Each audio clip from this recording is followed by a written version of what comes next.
So, hi everybody, Joanne and Ray here from Run Ireland. He is back in one piece from the Marathon des Sables, Peru, after trekking 250 kilometres across the Ica Desert. Just over a week, nearly a week finished. Ray, well, first of all, welcome home, and second of all, congratulations. Thank you very much. It was good fun. Week in the sun. A week in the sun, yeah. Have a medal show for it. Have you tan lines? Yes, very embarrassing ones actually.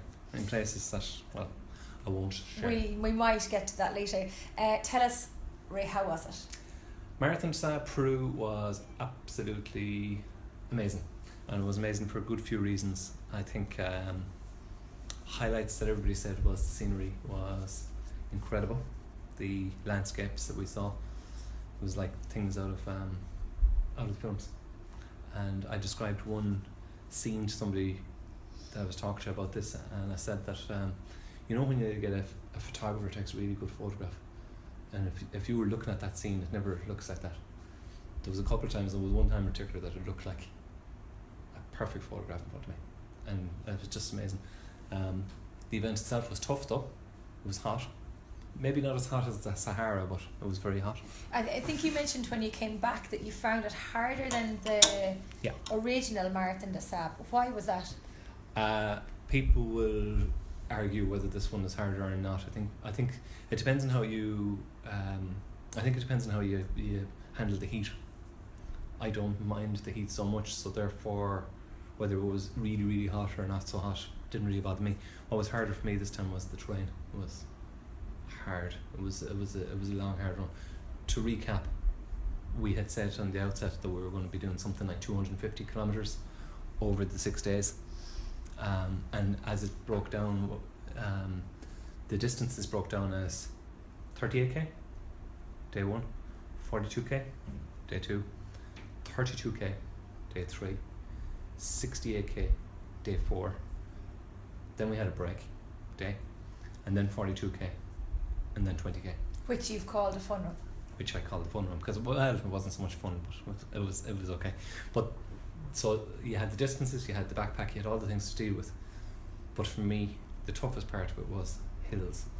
Every time I came around the corner, there was another bloody hill. And the other thing was the terrain we were running on. I nearly kissed tarmac when I got back because the sand was soft in a lot of places. Some parts was very hard. But day 1 they sent us out. They sent us out on day 1 and they said, you're going to really enjoy today because we're going to run you on a dry riverbed for most of the race. And it was fine. We went up over a mountain and came down. Once we hit this dry riverbed, it was so dry that the sand was about that thick and it was soft sand, so you couldn't run. Oh wow. So apparently the word went around camp that when they did the recce it was hard sand, but they didn't think to do the recce just before we went out, so people really really struggled on day 1. And I think you were telling us as well to the team during the week when we had a lovely celebratory cake for Ray, that quite a few people dropped out after day 1. Day 2, and do you think that day 1's riverbed would have had a lot to do with that? I think everybody was probably a little bit more fatigued. Usually at the Marathon des Sables they'll send you out on day 1 as kind of a warm up and it's nice and easy. Day 1 was one of the toughest days. But what happened then on day 2, it's a strange thing. It was in the Ica Desert in Peru, and we're very close to the Pacific Ocean where we were running. We weren't at altitude, we were down at normal altitude. But a really strange thing happened. It was almost like on the button every day at about 1 o'clock the winds just came in, and it was probably, I don't know much about climates and whatever, but it was probably because we were in a desert, the wind rushing in from the sea or whatever it was. But 1 o'clock every day the winds came up. So on day 2 when we were doing the marathon, a good few of us were finished maybe by about 1 or 2 just as the winds were coming up, and it really hit hard. And anybody that was out on the marathon day on the second day with those winds, I think that's what happened, and 40 people dropped out on day 2. Wow, which is huge, and that's a lot of people. I'd say it must have been just the winds. So we talked a lot before you went over about the kind of the training, the core training. You'd spent a lot of time in the gym, had done quite a bit of mileage, but you were more prepared, I suppose, this time for carrying the bag on your back and things like that. So talk us through, I know you had a 12-hour journey from your arrival point to the start line and to set up camp. Talk us through the routine for you on day one maybe, and maybe throughout the course of the week. Well, that leads to me to ask myself a question: what went right and what went wrong? I'm asking the questions, Ray. But what went good for me, and when I looked through the week, was the backpack didn't feel heavy. Mm-hmm. Now, I had specifically chosen the Osprey Talon 33 without product placement and all that, but it is very specific because the 33 is the litres that it carried. The backpack itself was really, really good, fitted, nothing bounced around the place. I was hearing people during the run, they had things dangling, rattling, and all that would drive me mad. Whereas with the particular backpack that I had, it was really, really good, and it stood to me really well. So what was good was I had done all the gym work and the training, and that coupled with a really good backpack, I didn't really feel the backpack as much. Now, every now and again you'd be lifting it from the back like this, or you'd be doing this to try and keep it off the shoulders just from fatigue, but nowhere near what other people were doing. People were really struggling with it. So the gym work was really good for that. What went bad for me is I didn't do enough running. Okay. I didn't do enough running. I didn't do enough training, and I struggled. I think on day 2 I probably struggled from 30k. But then again, that might have been the hills. That might be my excuse as well. So I struggled, but at the same time, I placed pretty well. I think I finished 67th overall, which was way beyond my expectations. Super. So I must have been doing something right. But if I was going back at it again, I'd do the same amount of gym work, but I'd definitely do more running. And what about the nutrition? Because I know you struggled from the really long day. So you had 32 hours to complete the 68 kilometre section. Yeah. But you were telling us that you survived on 200 calories a day for Thursday, Friday, Saturday and Sunday, that you were not able to eat. Yeah, I stopped eating on Thursday morning because I just had this dull kind of a sickness, and I felt that if I was going to eat, I was going to make myself sick. So I just stopped eating. I didn't eat breakfast Thursday morning. I can't remember. Thursday morning was a long day. The long day, yeah. That was a long day. So we did 68k, and I used one pack of the Power Bar shots, which is 200 and something calories. And then I was fully expecting that evening. It took me 12 hours to do the 68k. I expecting that evening that I'll sit down in camp and I'll have a nice food. I just couldn't think about it. Got up Friday morning. We had the day off Friday. Couldn't think about food at all. Didn't eat. I had a packed Power Shots on Saturday for the marathon. No, what? I can't remember what day. Whatever day it was, innit? Yeah, Saturday would have been your next day of running. Whatever. Yeah. I didn't eat until Monday evening. So between Thursday and Monday, I had probably 800 calories. And do you think was that part of an error with regards to training with nutrition before the race, that your body wasn't used to getting in those calories and the products you were using, or was it literally just the fatigue, the water, the setup that was out there, the fact that you had to go cook the food afterwards, or do you think it's a mix of everything? I don't think it was the cooking or the preparation, because I was cooking for everybody else in my little camp. I was doing food for anybody that wanted it. I had a really cool stove and was working in the winds, so I was the one that was lighting the fire and sharing. And so it wasn't the food. I didn't even mind the smell of it so much. It was just myself, and I was just afraid to eat in case I got sick. That was the thing, and it had to have bothered me some way, because I did slow down fairly dramatically in the last 2 days. Not that I slowed down, but I just felt that everybody was going an awful lot easier than me. Now maybe they picked up and I was just going, I don't know. Anyway, I think that the lack of nutrition would definitely have had an effect, and it had a dramatic effect on my weight. I normally 12 stone 10, I reckon by the time I finished I was under 12. And you still haven't put a lot of that weight back on again? Still quite thin. I'm eating, but I don't want to go crazy with the overeating now, so it'll come back on in time, you know. So what I would do differently the next time is I wouldn't concentrate so much on the calorie. I focused all the time on the calories. I needed 2,000 calories. That's the stipulation. You have to have 2,000 calories a day. So I focused on how can I get the most amount of calories into a small enough pack and weight.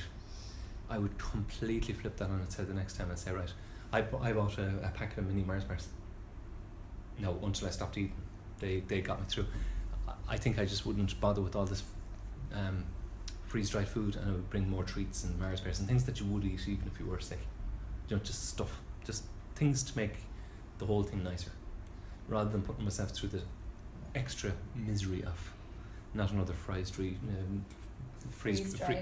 food thingy again. I just dreaded it and I just didn't want it. So to go back to my original question, tell us about your daily kind of activity. Okay. What time do the races normally start in the morning? What time did you get up? And what was your routine? So for anybody looking to maybe contemplate doing something like this, whether it's Peru or the Fuerteventura race or any multi-day endurance race, what was your routine? It's interesting because it's all about food, recovery, sleep, run. Food, recovery, sleep, run.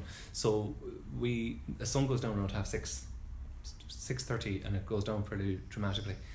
It wasn't cold at night in the Ica Desert, wasn't the Sahara, it wasn't cold, so it was quite comfortable. We were in individual tents, which is new for Marathon des Sables, which is a bit strange. Some people liked it, some people didn't. So once the sun comes down, you're more or less in sleeping in your tent, and that's it. So you would go to sleep at 7 o'clock in the evening, and then I didn't have a watch on me, so I was very curious as to what would happen in the mornings. Would I sleep in? But the camp starts to wake up around 5, and you just hear people moving around, and the volume just goes up gradually, and next thing there's a bit of banter going on, and you can hear the zips going from the tents, and the just all the activities going on, and so you wake up, but you almost wake up naturally anyway because the sunlight. And this is at about 5 in the morning. 5:30, I think the sun was coming up, and as soon as the sun came up over the horizon, the heat starts coming in. It was pretty amazing. So you'd cook your breakfast with your little stove, bits and pieces, and then start packing up for the day. Make sure you have everything for the day in your zips, like your power shots or whatever you're going to have, and your 2 water bottles will be full. One of them with electrolytes, like I was using Nun tablets, and the other one is just water. And then you have to roll up your tent, pack that away. Thankfully they take the tent for you, and then you do your run. The run would normally start at 7:30, 7:30, maybe 8 o'clock. And to put it in perspective, I suppose, as well as the length of time that you're out there, a marathon was taking somewhere between 6 and 7 hours for me. So I was finishing at maybe 2 o'clock in the afternoon. Get back to camp, set up the tent, which could take you anything from 10 minutes to an hour depending on the ground conditions. Cook. And very, very curiously, what I was doing is I was getting back into the tent then again at maybe 6 o'clock in the evening, and be asleep by 7. And that's the routine. Sleep, breakfast, run, eat, sleep. And one day it was really, really windy, and I wasn't feeling too well. This is when I started getting a bit sick. I finished the run at 2 o'clock, roughly 2 o'clock. I got into the tent at 3 o'clock, and I didn't get out of it until 5 the next morning. Lazy. Needed the sleep. No, lazy. So the other thing that's quite interesting, and I guess when you go and you do anything like this, even if you run like a 10k, a 5k, if you're not used to doing something, you get blisters on your feet. But you didn't get one blister. Right. Curiously, anybody watching this, don't do what I do. There was one person did the event in barefoot. I saw that on the video. No, he did have stuff, iodine and things like that on his toes, so he has to have had blisters in between toes or something. But anyway, he went through it, he was fine. And there was me and one other person that I saw that didn't have gaiters. Now, my gaiter strategy didn't really work for me, so that's fine. But I had remembered when I did it before as well, the gaiters didn't have much of an impact. Okay, so be it as it may, I found myself on day 2 with no gaiters on my shoes, and I was really, really nervous about that. I was wearing what are the shoes I was wearing? Hokas. I was wearing the Hoka 1-1. Oh, the Hoka One. Is that it? Okay. I was wearing the Hokas, and the material on it coincidentally isn't porous. So normally with a runner you get stuff. It was almost like a rubbery material. So then I thought, I started examining this, and maybe I'll be okay with those gaiters. So anyway, my strategy for the week was not to take off my socks. was just going to put the socks on day one and just leave them on. Now, in the marathon style and all that, people sleep in their running gear. You just don't bother changing. Well, sorry, most people do. And that was my strategy. I had an under top and socks, and just leave them on. And I didn't find that I had much sand in my shoes. Every now and again you poured sand out and some sand would come out, but it wasn't as bad as you think. Yeah. But on the rest day, the day off, I decided, you know what, we were beside the ocean, I want to go for a swim, I better take off my socks and see what's going on down there. Just so delicately. I pulled off the socks anyway, and there was no damage whatsoever. And somebody visited my camp area and was asking me about this strategy, and I said, well, my socks are there, and I lifted up the socks and I said, look, they were actually nearly hard, and I turned the sock upside down and sand poured out of the sock. It was unbelievable. It was like you had a shoe full of sand. Here I had a sock full of sand. My feet were in that for 4 days. So what I reckon, and my theory was, that my feet were so compacted with the sand they weren't moving about. So I survived the week without gaiters, and I didn't get any blisters. Don't do what I do. Yeah, I was going to say, not a strategy I'd recommend. You also mentioned very briefly there that you didn't wear a watch. No. Again, probably to come down to the weight piece, but did you train on heart rate or train on perceived effort, or what did you do that when you were out there you knew what pace you could go at, or was it perceived effort?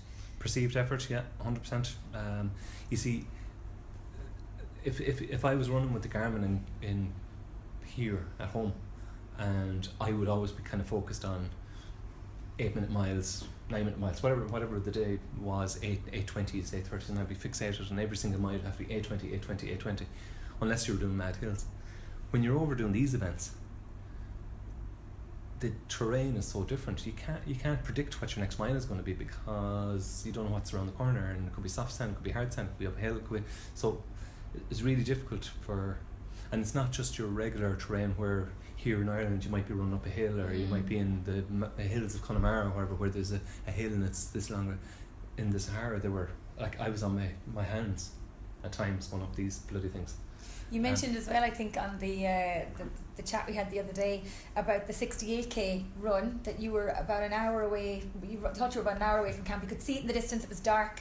And the next thing, they sent you up the side of a mountain. So Diamond Hill is a hill in Galway that's what, 440 metres, and they put us up over 350 after 60 something k. After 60k they put us up this thing. Now everybody, well, I'm sure some people ran it, but everybody in my group were walking. But it was a cruel twist of fate, because it was an absolutely stunning location on the ocean, and I was trying to enjoy the view, but I couldn't enjoy it that much. But the camp was there, and we were going there, and what do you do though when the head goes like that? Did the head ever really go? Did you ever think, oh, what am I doing here? Or were you thinking of the medal, the t-shirt, the medal, the triumph of completing another multi-day endurance event? I could never think of pulling out. I'm sure there was many times. I know I was cursing myself for being there many times, and cursing Ruth Ann for bringing me. But I was cursing and saying I'll never do one of these things again. Now that's it. Too old for this crack now. But it's like everything that you do. Once you've done it, you can say, yeah, might go back. Maybe not to Peru, but I'll definitely go back and do something. Did you ever hit like real dark lows during it, or was it doable in the sense that you weren't watching your watch, you weren't putting the pressure on yourself to have your 8-minute miles or your 9-minute miles? It was literally just keep moving forward, one foot in front of the other, and get to the finish of the camp each day. Forget about the effort. Forget about the running itself. Anybody that does an endurance thing, I think everybody, when they're doing an endurance thing, will hit an emotional point somewhere in the brain. And I'm an emotional person at the best of times, but I couldn't keep in the tears when I was sending an email back home. I sent one email to Angela, and I just couldn't hold back the tears. So it's not that it's a low or it's a thing, but it's just an emotional outburst, and it all just comes, and you just feel so sad in yourself. And it's very strange. It's a really hard thing to describe, but you just feel so sad in yourself, and then you walk away from the tent where you sent the email, and you kind of wiping away the tears, and you just need to get back out there again. So it wasn't the effort, it was the emotion. Yeah. And it's an emotion. I mean, endurance, anything endurance. I'm not saying running, I'm saying anything of endurance. It's just an emotional thing. I don't know, is it the way your brain is dealing with its rounds and just wants to give you a bit of a mini breakdown, but you do have mini breakdowns, don't you? You do, yeah. You do. Yeah. And the tears come, and you know what? That's part of the whole thing. So what did it feel like crossing the finish line? Do you remember it? Do you know what? And again, like I mentioned Ruth Ann Shane, who was with me. All that we were talking about all week was a beer. We just wanted a beer. They gave us a bottle of Coke on the rest day, which was amazing. But we just wanted a beer, wanted a beer. So as soon as I hit the finish line, I just wanted a cold drink and a beer. And the other thing I really wanted, this is, sorry, not answering your question properly, but this is the craving, and this was my overriding thing. So they gave me this medal, and I said, yeah, great, thanks. And I put it away, and I got the t-shirt the following day. Myself and Ruth Ann went straight to the bar when we got to the hotel, and we ordered 2 beers, and it was really, really, really lovely. But the other thing I ordered for the two of us, and we mopped them back, was 2 big bowls of fruit. Oh, fruit. I just wanted melon. I didn't care. I wanted a beer and I wanted a melon. So when we had our beer and our melon, we just sat back, and that was the satisfaction that we've done. We're out the other side of this. It's done. We have the finishers t-shirts, we have our beer, we have our melon. And of course, like, speaking of Ruth Ann, I mean, she did absolutely superb. So did Thomas, who was there as well. You know, the 3 Irish. The two of them were amazing. But like the results that you had pulled off, I think it was Ruth Ann 5th or 6th overall in her category. You were 15th. Thomas was 2nd in his. Yeah. Like that's absolutely fantastic. Tom was 24th overall, which is, for a guy that's only relatively new to this game, although he has done an awful lot of miles and he's a phenomenal runner. We'll finish up this I think pretty soon, but here's the thing. I escaped a bit of humiliation in the Sahara, and I tell you what, the humiliation would have been, I'm mortified. Every day your finishing place and all that and your time, it's all calculated, and they give you your overall ranking. And at one stage, I think my overall ranking, I think on day 3 or whatever, I was like 57th, right? And I looked at the thing and I kind of got a little bit worried, because there's a tradition in Marathon des Sables that on the long day, the fastest 50 elites, right? That's what they call them. The elites start 2 hours after the main field. God. So had I been in the top 50, I would have been starting with the elites, and that would not have ended well. So I escaped that fate, but Tom went off with the elites. Sorry, that's the reason I'm saying. Tom went off with the elites, and sure, he passed me at around 50k, having started 2 hours after me, and he was went straight by. So hats off to Tom. Brilliant. So Ruth Ann did really well. And Ruth Ann, yeah, absolutely fabulous. And if anybody is interested in doing the Marathon des Sables in Peru, feel free to get in touch with us on runIreland.com, or pop Ray an email, ray@runIreland.com, and I'm sure he will give us loads of information. But before we go, Finishers t-shirt.